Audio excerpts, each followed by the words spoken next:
Students, welcome to Shruti Kirti the admired one. आज हम motion along a straight line शुरू करने जा रहे हैं। ये मोशन चैप्टर की सीरीज़ का हमारा सेकंड पार्ट है। तो अगर आपने फर्स्ट पार्ट अभी तक नहीं देखा है तो मैं आपसे रिक्वेस्ट करूँगी कि आप ये लेक्चर ख़त्म होने के बाद फर्स्ट पार्ट ज़रूर देखें। इससे आपके कॉन्सेप्ट्स और क्लियर हो जाएंगे। एक बार फिर से हम मोशन की डेफिनेशन देख लेते हैं। मोशन क्या है? Change in position of object with respect to time and surrounding. यहाँ पे एक वर्ड पर ध्यान दीजिए, पोजीशन ऑफ ऑब्जेक्ट। हम किसी ऑब्जेक्ट की पोजीशन कैसे बताएंगे? किसी रेफरेंस पॉइंट के थ्रू बताएंगे। जैसे स्कूल हमारे घर से 2 किलोमीटर की दूरी पे है। यहाँ हम किसकी पोजीशन बता रहे हैं? स्कूल की। कहाँ से? हमारे घर से। तो अपना घर क्या हो गया? रेफरेंस पॉइंट, जहाँ से हम पोजीशन बता रहे हैं। इसी रेफरेंस पॉइंट को हम ओरिजिन बोलते हैं। तो ओरिजिन क्या होता है? जिस रेफरेंस पॉइंट से हम ऑब्जेक्ट की पोजीशन बता रहे हैं उसे हम ओरिजिन बोलते हैं। अब एक छोटा सा कॉन्सेप्ट और देख लेते हैं, फिजिकल क्वांटिटी। फिर हम motion along a straight line जैसे डिस्टेंस, डिस्प्लेसमेंट पर बात करेंगे। फिजिकल क्वांटिटी क्या होती है? किसी ऑब्जेक्ट और सिस्टम की मेजरेबल प्रॉपर्टी को हम फिजिकल क्वांटिटी बोलते हैं। मेजरेबल प्रॉपर्टी जैसे कि मैग्नीट्यूड, डायरेक्शन। 2 प्रकार की फिजिकल क्वांटिटी होती हैं, एक स्केलर और दूसरी वेक्टर। अब ये होती क्या है? स्केलर क्वांटिटी वो होती हैं जिनमें सिर्फ मैग्नीट्यूड होता है, कोई डायरेक्शन नहीं होता, जैसे कि डिस्टेंस, स्पीड, मास। और वेक्टर क्वांटिटी वो होती हैं जिनमें मैग्नीट्यूड और डायरेक्शन दोनों होता है, जैसे डिस्प्लेसमेंट, वेलोसिटी और भी वेक्टर क्वांटिटी होती हैं। अब डिस्टेंस, स्पीड ये स्केलर क्वांटिटी कैसे हैं और डिस्प्लेसमेंट, वेलोसिटी वेक्टर क्वांटिटी कैसे हैं और ये हैं क्या, ये आपको आगे समझ में आएगा। अब अपन motion along a straight line की शुरुआत करते हैं। Motion along a straight line में सबसे पहले हम देखेंगे डिस्टेंस और डिस्प्लेसमेंट। डिस्टेंस क्या होता है? टोटल पाथ जो किसी ऑब्जेक्ट ने कवर किया है इर्रिस्पेक्टिव ऑफ द डायरेक्शन, उसको हम बोलते हैं डिस्टेंस। और डिस्प्लेसमेंट क्या होता है? 2 पोजीशंस के बीच में जो शॉर्टेस्ट डिस्टेंस है उसको हम क्या बोलेंगे? डिस्प्लेसमेंट। थोड़ा और अच्छे से समझते हैं। जैसे आपको ये ग्राफ दिख रहा होगा, यहाँ पे अगर कोई ऑब्जेक्ट O से A तक मूव करता है और फिर A से C तक मूव करता है, तो डिस्टेंस क्या हो जाएगा? ओ ए प्लस AC। मतलब कितना हो गया? OA मतलब 60 प्लस AC कितना हो गया? 60 माइनस 25, 60 माइनस 25 35। तो डिस्टेंस कितना हो गया अपना? 95 किलोमीटर्स। यूनिट लिखना कभी मत भूलिएगा।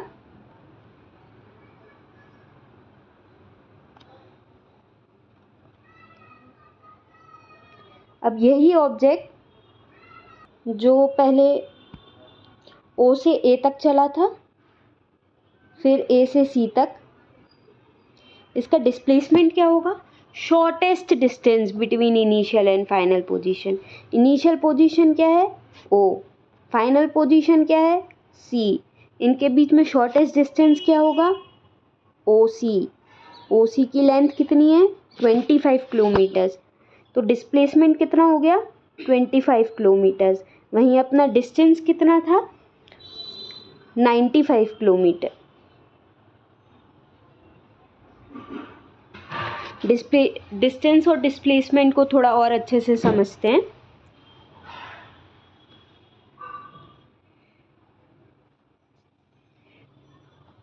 डिस्टेंस क्या हो गया? Length of actual path covered by an object. Length of actual path covered by the object irrespective of direction. Actual path initial position से लेकर फाइनल पोजीशन तक ऑब्जेक्ट ने एक्चुअली में जितना भी पाथ कवर किया है उसकी लेंथ, उसको क्या बोलेंगे? डिस्टेंस। और डिस्प्लेसमेंट क्या है? Shortest distance. इनिशियल पोजीशन और फाइनल पोजीशन के बीच में जो शॉर्टेस्ट डिस्टेंस है वो क्या होगा? डिस्प्लेसमेंट हो जाएगा। डिस्प्लेसमेंट हमेशा स्ट्रेट लाइन में ही होगा। जो इनिशियल पोजीशन और फाइनल पोजीशन के पॉइंट्स को अगर अपन मिलाएंगे, जो स्ट्रेट लाइन बनेगी उसकी लेंथ होगी डिस्प्लेसमेंट। अब डिस्टेंस में हम डायरेक्शन को नहीं देखते, डिस्टेंस हमेशा पॉजिटिव ही होता है। जैसे यहाँ पर पिछली साइड में हमने क्या किया? 60 + 35।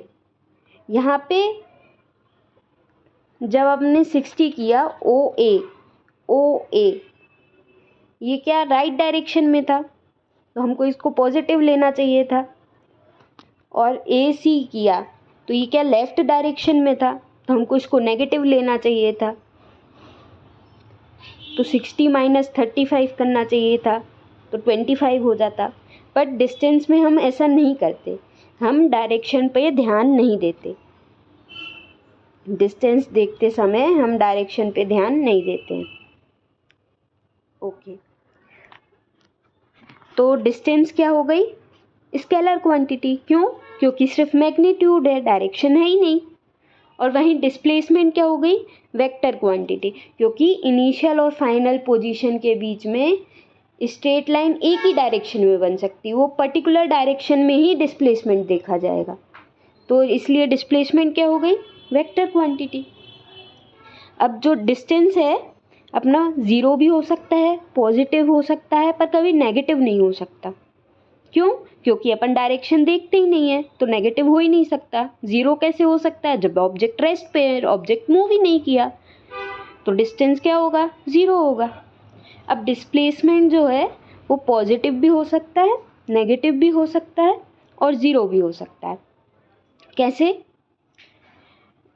पॉजिटिव तो अभी हमने इस केस में देखा, OC क्या डिस्टेंस आ रहा था? 25 किलोमीटर्स, पॉजिटिव है। अब इसी में अगर ऑब्जेक्ट पहले OA तक आता और फिर A से यहाँ चला जाता, A से 65 किलोमीटर्स मूव कर जाता, तो डिस्प्लेसमेंट क्या आता? -5 किलोमीटर्स। तो डिस्प्लेसमेंट नेगेटिव भी हो सकता है। डिस्प्लेसमेंट 0 भी हो सकता है। 0 होने की 2 कंडीशन हो सकती हैं। एक तो ऑब्जेक्ट मूव ही ना करे, तो उस केस में डिस्टेंस और डिस्प्लेसमेंट दोनों 0 होंगे।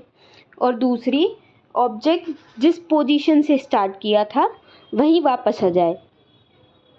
जैसे इस केस में ऑब्जेक्ट O से A पर गया और फिर A से अगर O पे वापस आ गया, तो डिस्प्लेसमेंट कितना हो जाएगा? 0, क्योंकि इनिशियल और फाइनल पोजीशन एक ही हो गई। ऐसे ही अगर ऑब्जेक्ट सर्कुलर पाथ में मूव कर रहा है और एक ही पोजीशन पे वापस आ जाता है, तो इस केस में डिस्टेंस कितना होगा? सर्कल का पैरामीटर, सर्कम्फेरेंस 2πr। और डिस्प्लेसमेंट कितना हो जाएगा? 0। क्यों? क्योंकि इनिशियल पोजीशन और फाइनल पोजीशन सेम हो गई। पाथ्स के बीच में डिस्टेंस, 2 पॉइंट्स के बीच में डिस्टेंस सेम भी हो सकता है और डिफरेंट भी हो सकता है। कौन सा पाथ हमने चूज़ किया है इस पर डिपेंड करता है। कैसे समझते हैं? मान लीजिए ये इनिशियल पोजीशन है और ये फाइनल पोजीशन है। अब इसमें मैं यहाँ से ऐसे भी ट्रैवल कर सकती हूँ, मैं ऐसे भी ट्रैवल कर सकती हूँ, मैं ऐसे भी ट्रैवल कर सकती हूँ, मैं ऐसे भी ट्रैवल कर सकती हूँ, मैं कैसे भी जा सकती हूँ। तो इन अलग अलग पाथ्स का डिस्टेंस अलग अलग आएगा, या फिर सेम भी आ सकता है। जैसे इस कंडीशन में और इस कंडीशन में सेम आएगा, पर डिस्प्लेसमेंट किन्हीं दो पॉइंट के बीच में हमेशा सेम ही होगा। क्यों? क्योंकि डिस्प्लेसमेंट क्या, मैंने आपको बताया, स्ट्रेट लाइन जो इनिशियल और फाइनल पोजीशन को जोड़ती है एक ही हो सकती है, तो वो क्या, डिस्प्लेसमेंट हमेशा सेम ही होगा। ओके, आगे बढ़ते हैं। अब यूनिफॉर्म और नॉन यूनिफॉर्म मोशन समझते हैं। यूनिफॉर्म मोशन क्या होता है, जब ऑब्जेक्ट इक्वल डिस्टेंस ट्रेवल करे इक्वल टाइम में, तो हम उसको क्या कहेंगे, ऑब्जेक्ट यूनिफॉर्म मोशन में। ऐसे ही जब ऑब्जेक्ट इक्वल इंटरवल में अनइक्वल डिस्टेंस ट्रेवल करे तो हम क्या कहेंगे, ऑब्जेक्ट नॉन यूनिफॉर्म मोशन में। जैसे नॉन ऑब्जेक्ट ज़्यादातर कंडीशन में ऑब्जेक्ट नॉन यूनिफॉर्म मोशन में ही रहता है।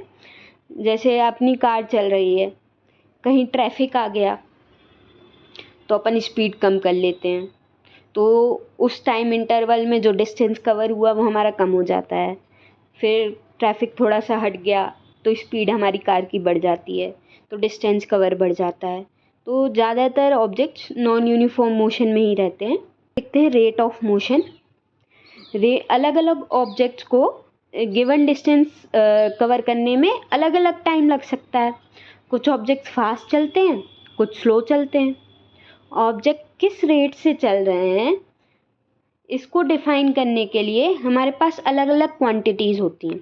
जैसे स्पीड क्या होती है, distance travelled by an object per unit time. Object per unit time कितना डिस्टेंस ट्रेवल कर रहा है इसको हम स्पीड कहेंगे। तो स्पीड क्या हो गई, डिस्टेंस बाय टाइम। अब डिस्टेंस की यूनिट क्या है, मीटर, और टाइम की यूनिट क्या है, सेकेंड। तो स्पीड की एसआई यूनिट क्या हो गई, मीटर पर सेकेंड। स्पीड एक स्केलर क्वांटिटी है। क्यों? डिस्टेंस भी एक स्केलर क्वांटिटी है। डायरेक्शन से कोई मतलब नहीं, तो स्पीड भी एक स्केलर क्वांटिटी है। अब अगर मैंने आपसे कहा कि ऑब्जेक्ट की स्पीड कांस्टेंट है, तो इसका मतलब क्या हुआ, ऑब्जेक्ट इक्वल डिस्टेंस ट्रेवल कर रहा है इक्वल टाइम में, मतलब ऑब्जेक्ट यूनिफॉर्म मोशन में। तो ऑब्जेक्ट की स्पीड अगर कांस्टेंट है, कांस्टेंट स्पीड मतलब ऑब्जेक्ट क्या है, यूनिफॉर्म मोशन में, यूनिफॉर्म मोशन में। ओके, अब स्पीड किसी ऑब्जेक्ट की कांस्टेंट रहे ज़रूरी तो नहीं है। Most of the time object non uniform motion में होते हैं। ऐसी कंडीशन में रेट ऑफ मोशन बताने के लिए एवरेज स्पीड का यूज़ होता है। एवरेज स्पीड क्या होती है, total distance upon total time.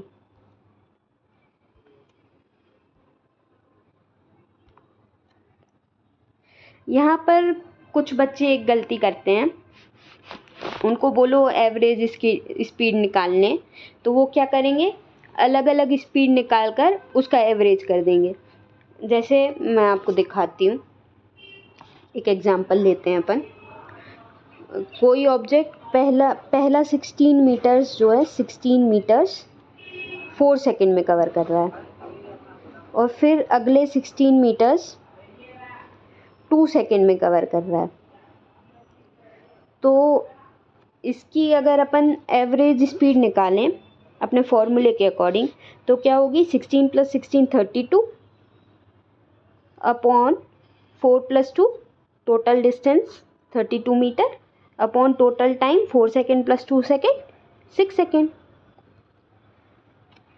तो ये आएगी 5.33 metre per second, metre per second, 5.33 metre per second. अब इसकी जगह कई बच्चे क्या करते हैं, वो ये दोनों की अलग अलग स्पीड निकाल कर फिर उसका एवरेज निकाल देते हैं। जैसे इसकी निकालेंगे वो स्पीड 16/4 मतलब 4 मीटर पर सेकेंड, और इसकी निकालेंगे 16/2 मतलब 8 मीटर पर सेकेंड, और फिर इसका एवरेज ले लेंगे 4 + 8/2, 4 + 8/2, मतलब 12/2 6 मीटर पर सेकेंड उनका आंसर आ जाएगा। जबकि एक्चुअल आंसर क्या है, हमने देखा था 5.33 मीटर पर सेकेंड। तो आप ऐसी गलती मत करिएगा। अब जैसे हमने स्पीड देखी, वैसे ही रेट ऑफ मोशन निकालने के लिए एक क्वांटिटी और है जिसको हम बोलते हैं वेलोसिटी। वेलोसिटी क्या होती है? जैसे स्पीड डिस्टेंस बाय टाइम होता है, वैसे ही वेलोसिटी होती है displacement by time. Displacement per unit time को हम वेलोसिटी बोलते हैं। अब डिस्प्लेसमेंट की एसआई यूनिट क्या होगी? मीटर। टाइम की क्या होगी? सेकेंड। तो वेलोसिटी की एसआई यूनिट क्या हो गई? Metre per second. ये एक वेक्टर क्वांटिटी है। क्यों? डिस्प्लेसमेंट भी एक वेक्टर क्वांटिटी है। जब हम किसी ऑब्जेक्ट की स्पीड किसी डेफिनेट डायरेक्शन में देखते हैं तो उसको हम वेलोसिटी बोलते हैं। तो यहाँ पे डायरेक्शन है, तो ये क्या होगी? एक वेक्टर क्वांटिटी होगी। अब जैसे नॉन यूनिफॉर्म मोशन की में हम स्पीड की जगह एवरेज स्पीड निकालते हैं, वैसे ही नॉन यूनिफॉर्म मोशन के टाइम हम वेलोसिटी की जगह एवरेज वेलोसिटी निकालेंगे। तो एवरेज वेलोसिटी क्या होगी? Total displacement upon total time. अब अगला कॉन्सेप्ट देखते हैं, एक्सेलरेशन। अब मैंने आपको बोला मोस्ट ऑफ द ऑब्जेक्ट ज़्यादातर नॉन यूनिफॉर्म मोशन में रहते हैं, मतलब उनकी वेलोसिटी कांस्टेंट नहीं रहती, चेंज होती रहती है। वेलोसिटी टाइम के साथ कैसे चेंज कर रही है, ये हम एक्सेलरेशन में देखते हैं। मतलब एक्सेलरेशन क्या है? Rate of change of velocity with respect to time. तो इसकी एसआई यूनिट क्या होगी? Metre per second square. क्यों? वेलोसिटी की एसआई यूनिट क्या हो गई? मीटर पर सेकेंड, और टाइम की सेकेंड। तो ये एक्सेलरेशन की एसआई यूनिट हो क्या हो गई? Metre per second square. अब यहाँ पे मैंने लिखा है acceleration is equals to v minus u by t. यहाँ पे v क्या है? फाइनल वेलोसिटी, फाइनल वेलोसिटी, और u क्या है? इनिशियल वेलोसिटी, इनिशियल वेलोसिटी, और t क्या है? टाइम।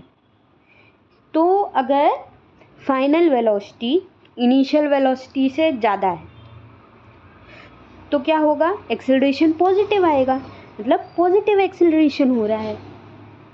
और अगर फाइनल वेलोसिटी इनिशियल वेलोसिटी से कम है तो क्या होगा? एक्सेलरेशन नेगेटिव आएगा, मतलब नेगेटिव एक्सेलरेशन हो रहा है। नेगेटिव एक्सेलरेशन को ही हम रिटार्डेशन बोलते हैं। क्या बोलते हैं? रिटार्डेशन। अब अगर पॉजिटिव एक्सेलरेशन हो रहा है मतलब फाइनल वेलोसिटी बढ़ी है, मतलब वेलोसिटी बढ़ रही है, मतलब एक्सेलरेशन के कारण क्या हो रहा है? वेलोसिटी बढ़ रही है, मतलब एक्सेलरेशन वेलोसिटी की डायरेक्शन में। पॉजिटिव एक्सेलरेशन मतलब एक्सेलरेशन वेलोसिटी की डायरेक्शन में है। और ऐसे ही जब नेगेटिव एक्सेलरेशन हो रहा है मतलब रिटार्डेशन हो रहा है, रिटार्डेशन की कंडीशन में क्या हो रहा है? फाइनल वेलोसिटी इनिशियल वेलोसिटी से कम है, मतलब वेलोसिटी कम हो रही है, मतलब एक्सेलरेशन वेलोसिटी के अपोजिट डायरेक्शन में हो रहा है। रिटार्डेशन की कंडीशन में क्या हो रहा है? एक्सेलरेशन वेलोसिटी के अपोजिट डायरेक्शन में हो रहा है। अब अपन यूनिफॉर्म और नॉन यूनिफॉर्म एक्सेलरेशन देखते हैं। यूनिफॉर्म एक्सेलरेशन क्या होगा? जब चेंज इन वेलोसिटी, जब एक्सेलरेशन कांस्टेंट हो। यूनिफॉर्म एक्सेलरेशन क्या होगा? जब एक्सेलरेशन कांस्टेंट हो, मतलब rate of change in velocity constant हो, जैसे कि फ्री फॉलिंग बॉडी में होती है। और नॉन यूनिफॉर्म एक्सेलरेशन क्या होगा?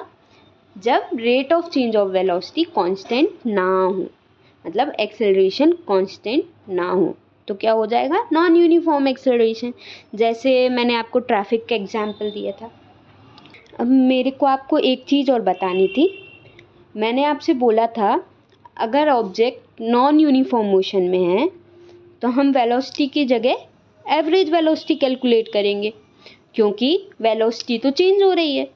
अब नॉन यूनिफॉर्म मोशन में भी अगर ऑब्जेक्ट यूनिफॉर्म एक्सेलरेटिंग है, पहले ये देखिए, मोशन को अपन ने कैसे क्लासीफाई किया, यूनिफॉर्म मोशन और non uniform motion. Non uniform motion दो प्रकार का हो सकता है। नॉन यूनिफॉर्म मोशन है मतलब वेलोसिटी टाइम के साथ चेंज हो रही है, मतलब एक्सेलरेशन होगा। एक्सेलरेशन दो प्रकार के होते हैं, यूनिफॉर्म एक्सेलरेशन और नॉन यूनिफॉर्म एक्सेलरेशन। तो नॉन यूनिफॉर्म मोशन भी दो प्रकार का हो सकता है, एक यूनिफॉर्म एक्सेलरेटिंग मोशन और एक नॉन यूनिफॉर्मली एक्सेलरेटिंग मोशन। तो मैं आपसे बोल रही हूँ यूनिफॉर्म एक्सेलरेशन की कंडीशन में average velocity initial velocity plus final velocity upon 2 होती है। मतलब यूनिफॉर्म एक्सेलरेशन की कंडीशन में एवरेज वेलोसिटी इनिशियल वेलोसिटी और फाइनल वेलोसिटी का एवरेज होता है। मैंने आपसे मना किया था कि ऐसा मत करना, ये एक स्पेशल कंडीशन है। एवरेज वेलोसिटी इनिशियल वेलोसिटी और फाइनल वेलोसिटी का एवरेज कब होगा, जब यूनिफॉर्म एक्सेलरेशन होगा। ये आप हर जगह नहीं अप्लाई कर सकते। एक एग्जांपल के थ्रू भी ये पॉइंट मैं आपको दिखा देती हूँ। मान लीजिए एक ऑब्जेक्ट ने पहले 4 सेकंड में 16 मीटर्स कवर किए 4 सेकंड्स में, और फिर अगले 4 सेकंड में 32 मीटर्स कवर किए, फिर अगले 4 सेकंड में 48 मीटर्स कवर किए। अब अगर इन सब की इंडिविजुअल वेलोसिटी हम निकालें तो ये क्या होगी, 16/4 4 metre per second 4 metre per second, 32/4 8 4 32 8 metre per second, 48/4 मतलब 12 मीटर पर सेकेंड। यहाँ इनिशियल वेलोसिटी क्या हो गई, 4 metre per second, final velocity क्या हो गई, 12 मीटर पर सेकेंड। तो एवरेज वेलोसिटी अगर हम इस फॉर्मूले से निकालें तो क्या हो गई, u क्या हो गई, इनिशियल वेलोसिटी। इस फॉर्मूले पे ध्यान दीजिए, नीचे जो लिखा है u प्लस v/2। यहाँ u क्या है, 4 मीटर पर सेकेंड, v क्या है, 12 मीटर पर सेकेंड। इसका एवरेज निकालेंगे, 4 + 12/2 मतलब 16/2 8 मीटर पर सेकेंड। और अपनी जो ट्रेडिशनल मेथड नहीं कहूँगी मैं, जो मैंने आपको पहले बताया था, उसके अकॉर्डिंग एवरेज वेलोसिटी निकाल कर देखते हैं इसी कंडीशन में। थोड़ा सा बोर्ड साफ कर लेते हैं।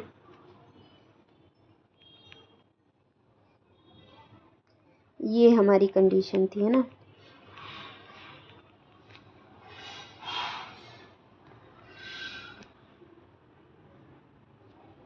अब इस कंडीशन में हम पुरानी वाली मेथड से एवरेज वेलोसिटी निकाल कर देखते हैं। एवरेज वेलोसिटी का फॉर्मूला क्या था, total displacement upon total time. यहाँ टोटल डिस्प्लेसमेंट कितना होगा, 16 plus 32 plus 48 upon total time क्या होगा, 4 सेकेंड मतलब 12 सेकेंड। 16 प्लस 32 प्लस 48 मतलब 96/12 मीटर पर सेकेंड मतलब 8 मीटर पर सेकेंड। तो दोनों कंडीशन से हमारा आंसर क्या हुआ, सेम ही आया।